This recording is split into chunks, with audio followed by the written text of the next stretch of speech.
Hi friends, మీకు ఈ video నచ్చితే లైక్ చేయండి, సబ్స్క్రైబ్ చేయండి. అయితే రమ్య మీద నింద వేసేసి అక్కడి నుండి వెళ్ళిపోతూ ఉంటుంది. అది చూసిన కేశవ మాత్రం ఎందుకు రమ్య ఇలా చేశావు అని చెప్పి తనని తిడుతూ ఉంటాడు. ఆ మాటలు వినగానే అక్కడున్న రమ్య మాత్రం నేను ఇదంతా చేయలేదు, నైట్ అబద్ధం చెప్పుతుంది అని చెప్పేసి అంటుంది.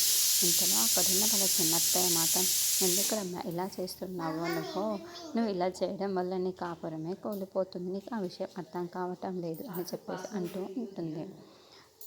అక్కడున్న రమ్య మాత్రం అది అర్థం కావటం లేదు అని చెప్పేసి అంటూ ఉంటుంది. ఇంతలో అక్కడున్న వాళ్ళ చిన్నత్తయ్య మీరు ఉన్నదే కాక ఇంకా ఆ పసివృద్ధలతో ఆడుకుంటున్నారు అని చెప్పేసి అంటూ ఉంటుంది.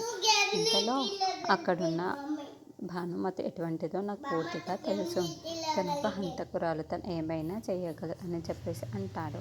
ఆ మాటలు వినగానే అక్కడున్న రమ్య అయితే ఒక్కసారిగా షాక్ అయిపోయి కేశవ వైపు చూస్తూ ఉండిపోతుంది.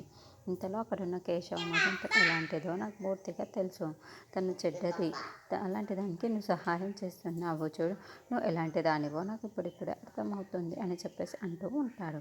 ఆ మాటలకి అక్కడున్న రమ్య అయితే ఒక్కసారిగా షాక్ అయిపోయి చాలా బాధపడుతూ ఉంటుంది.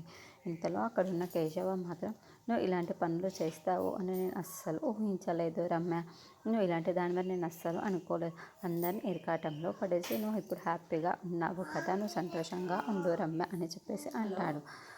కేశవ అన్న మాటలకి అక్కడున్న రమ్య అయితే చాలా బాధపడుతూ ఉంటుంది. ఇంతలో అక్కడున్న కేశవ ఇప్పుడు ఎక్కడ ఉందో, ఎలా ఉందో, ఏం చేస్తుందో అని ఆలోచిస్తూ